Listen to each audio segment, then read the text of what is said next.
Hello, how are you guys doing? I can't believe I'm actually finally doing this, but I finally got it. I fin- I finally got the insane dilemma that I always had in my life about God's existence and whatnot. I've always had extreme amounts of issues with trying to figure out theology and cosmology in general. What happened before the Big Bang? How does religion come into play? Is all religion actually hypocrisy? And just things people latch on to perhaps safeguard their future, actually think that they're the superior beings in front of their other moral counterparts. But I finally got it. I'm actually gonna show you guys a video of when I got it, like the specific time when it actually all started making sense to me. I've just figured it out. The reason why we exist. I've just figured it out. The reason why we exist, if a God exists or not, why we exist. I know it now. I'm so happy. I know it now. I'm so happy. I'm so happy. I'm gonna record a video on this. But I'm genuinely so gassed. I know about it now. I can't believe all these years, all these decades of humans trying to understand why we exist, but I finally know it now. I know it now. I know it now. So yeah, that was yesterday.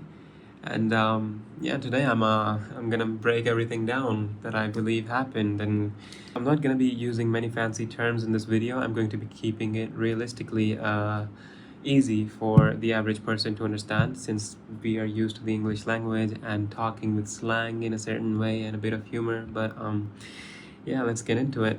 So for the entirety of this video, I want you guys to look at this. These are two equations that are going to make more sense as we go in the video, but what I want to state basically is that 0 cannot equate to 1.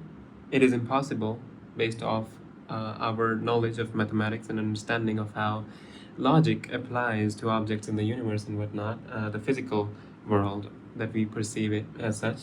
0 cannot equate to 1, and 0 can equate to 1 plus minus 1, which is 0. So 0 is equal to 0, right?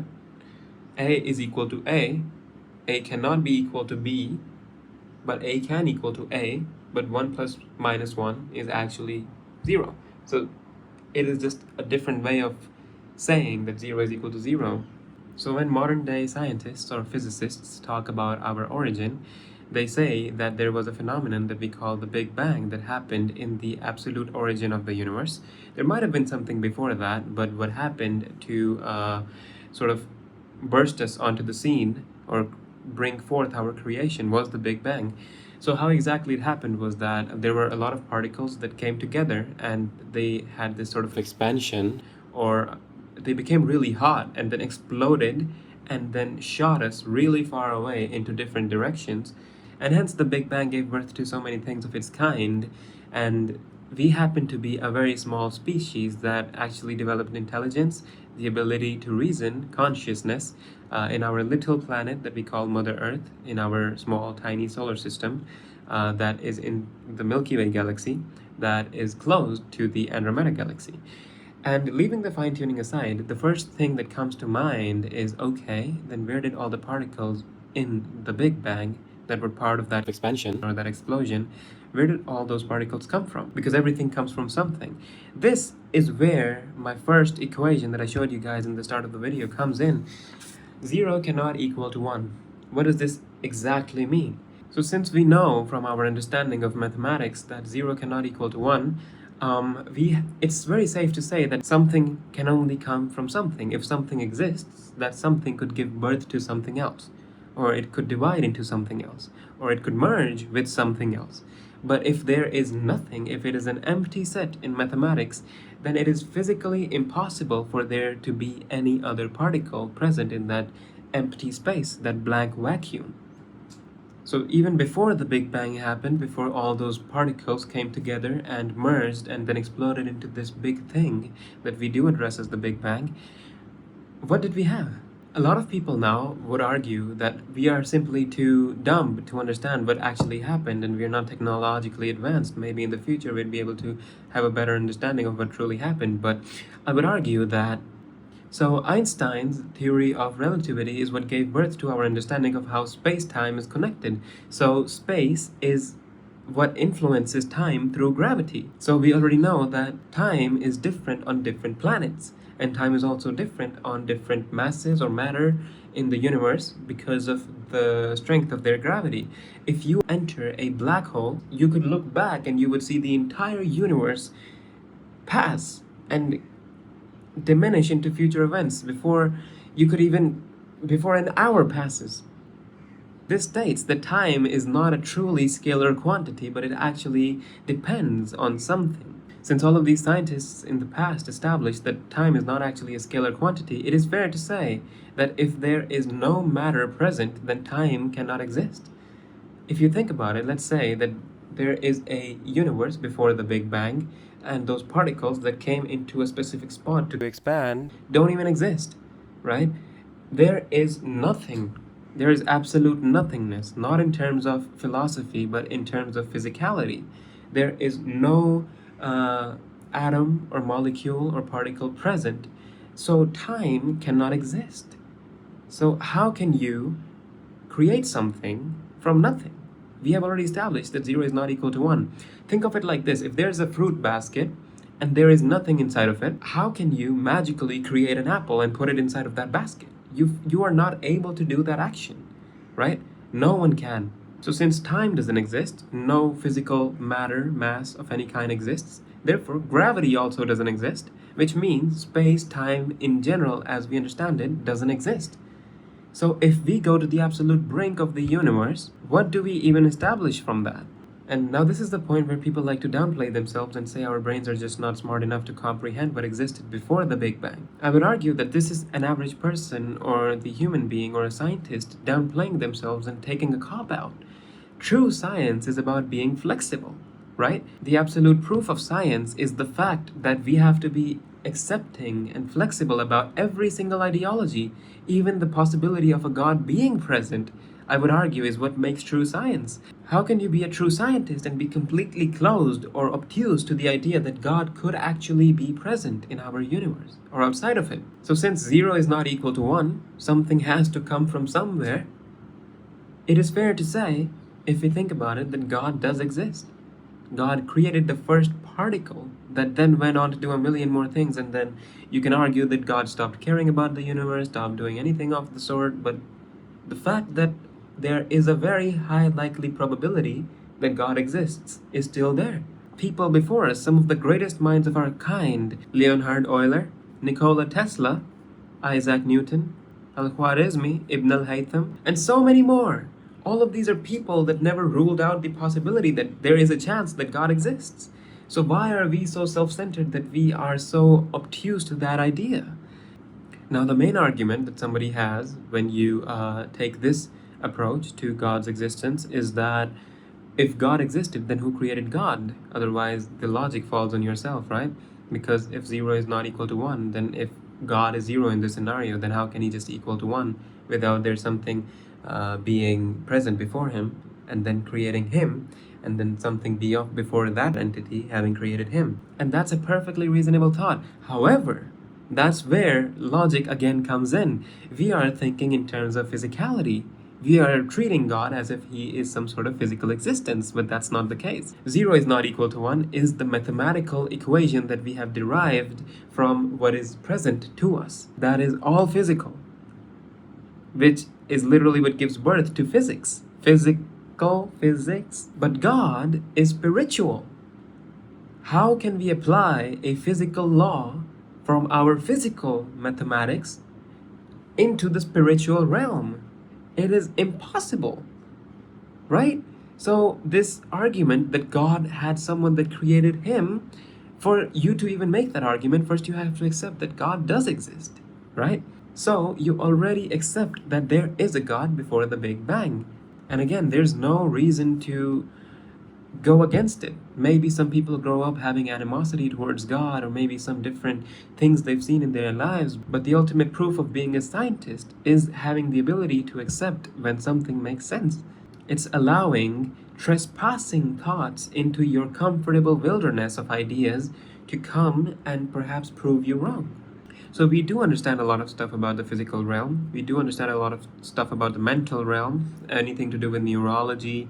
We are obviously advancing our technology in terms of it and understanding how it happens and works. But for us to apply a physical equation in the spiritual realm is completely off the charts. And now this next thing is what I'm so stoked about talking to you guys. It is the second equation, and this is 0 is equal to 1 plus minus 1. What does this mean? This is what scientists call the zero energy universe hypothesis. This hypothesis suggests that every single thing that has been created in the universe was created with an equal but opposite energy. The net positive of all of the energies in the universe is actually zero. So if we have the positive side of the equation right here, so this would be matter and antimatter as we perceive it. So that's us, that's our planets, that's all of the things that we perceive as physical, that we can comprehend. The minus one is actually, funnily enough, gravity. If you were to put this physical matter into a black hole, for example, and you would leave them there for them to do their thing and then come back to it after a specified amount of time has passed, whatever the time to evaporate that black hole would be, it is going to completely disappear. This means that this is the universe's way of taking back its depth.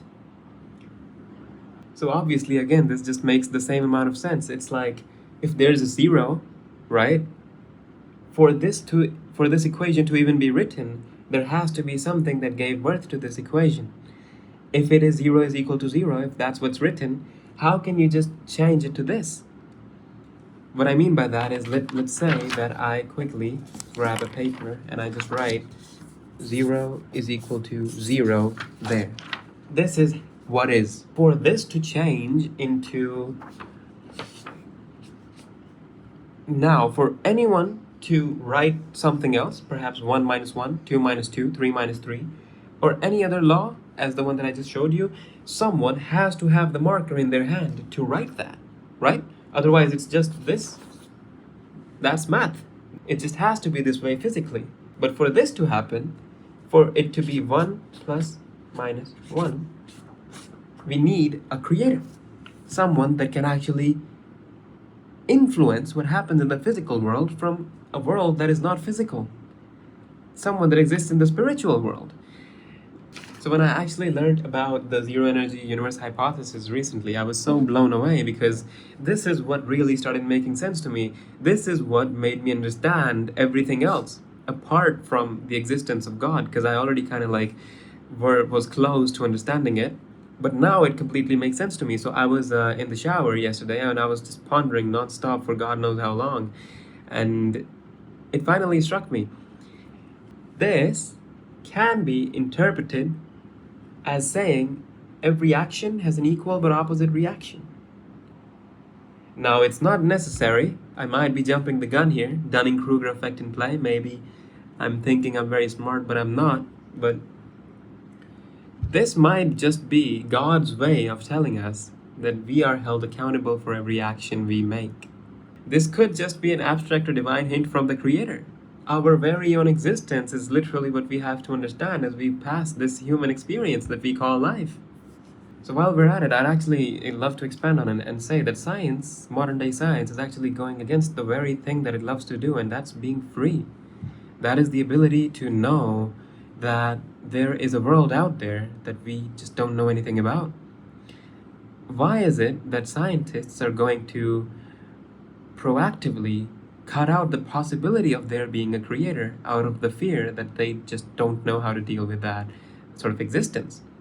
Isn't the most beautiful thing as part of being a scientist the fact that you have the ability to not just discern that there is a creator, but to be able to spend the rest of your life trying to figure out what he's made for you, or the reason why he made you, or how he made you. So the next thing that I'm gonna brush up on is what has literally opened up my mind recently and made me so happy. It is the pondering at the idea as to why we exist. You've seen so many humans in the past, God knows how long, maybe people of the past generations dream of being in this position so that they could think in a more understandable and clear way. But they've always pondered for years, maybe sat outside of their houses in campfires at night and talked amongst each other about why we exist. Why does humanity exist? What is the reason why we were made to begin with? So this is where my mind was completely blown away when I thought about this. If you think about it, if God exists and there is an empty stage, there's an empty universe, maybe he has his angels or whatever sort of creatures we don't even know about, whatever religion you'd like to abide by. If God exists, what's the purpose of creating us? Imagine this, you are God and you are sitting in a playground, you have all of these toys next to you. Why create something? Is it purely enjoyment? Is it out of entertainment? Is it out of boredom? And that's when I realized, that's when it struck me, humans don't think about this. Every time they come to this point, they always start thinking negatively, that God created us for no reason and then left us here to die or something. Or he's still here, but whatever. But this is what blew my mind. The reason why human beings exist might just be out of love. And what do I mean by that? Every single emotion, every single feeling that we perceive in our heart or in our brain, we can justify as having prerequisites. So what I mean by that is, if you hate someone, there is a reason to hate. Maybe he did something to you, maybe he stole something from you, maybe he was rude to you. If you feel guilt because of something you did in the past, it requires that you did something. If you feel shame, if you feel pride for something, you feel proud of having something, of doing something, of being part of something. So there are always requirements to that. But love is the only thing, even obtuse to its counterpart, hatred, love is the only thing that has no prerequisite. So what if God created us as human beings on this tiny little cute planet called Mother Earth so that we can do and experience exactly what he experienced, which is love. And he's given us hints in every single way possible through the zero energy universe hypothesis of being accountable of different things. But what if love was the reason why humanity even exists to begin with? That's the reason why. What if we always think, what's my individual calling in life? Why do I exist in life? What am I supposed to do in life? And all of us are sitting down pondering, thinking, but the truth, the answer is before us. It's right next to us. What if the answer is God created us because he loved us and didn't know what to do about it, so he wanted us to go through the same thing. And now you're standing here, you love your parents, you love someone else, you love your partner, and you want to spend your entire life with them, and you are literally fluttering in the moonlight of what God created for you. And God smiles upon you when you spread love. What if instead of all of us having different callings in life, our entire calling to begin with was not as individual, but as a group? And that was to spread love. That lines up everything. That our human brain is not only meant to perceive what's physical, but also what's emotional, what's mental, what's spiritual. It's the very fact that God attributed us with his most estranged feeling of all time, that he just didn't know what to do about. And he fell in love with us, and now we go through the same thing every day. There's a woman that I love, and I never chose to love that woman, and whether she loves me back or not, that's completely up for debate, but I never chose to love that woman. And God loves us. And perhaps he doesn't know what to do with that love as well, so he just created us. So It's just the most mind-breaking thing ever. I don't even know how I stumbled upon that, but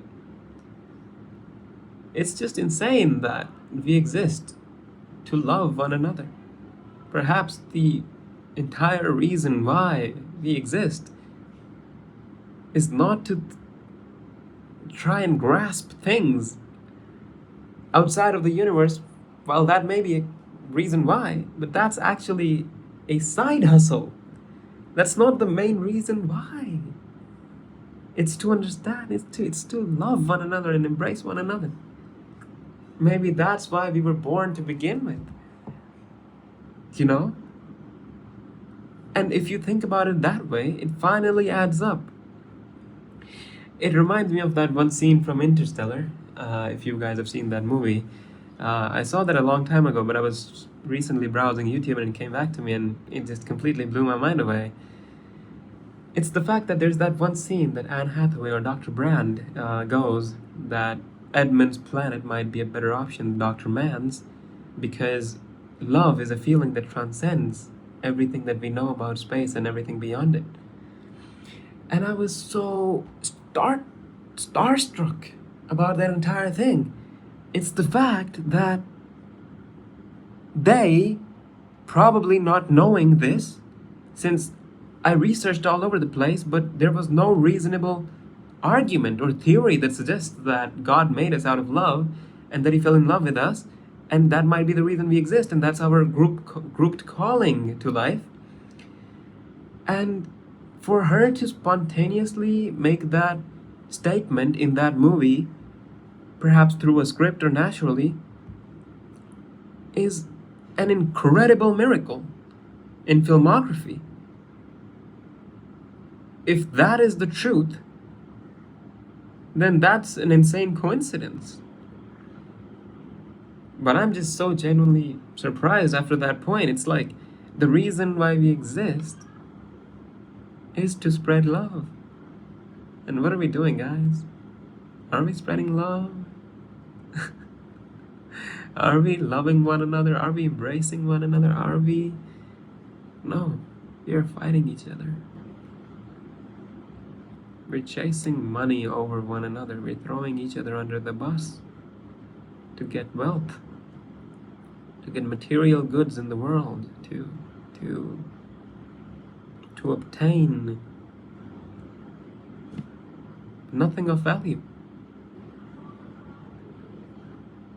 We're fighting each other. We created atom bombs to destroy each other. But where did that invention take us? Did we use it for good? No, we killed about 250,000 people in the last time we used a nuclear power. Oppenheimer's bomb, which he possibly lived to regret, even though he might have said otherwise.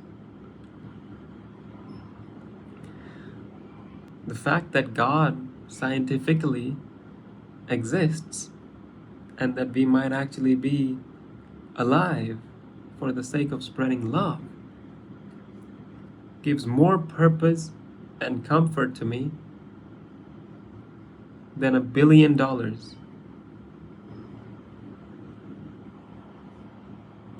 Life is not that long.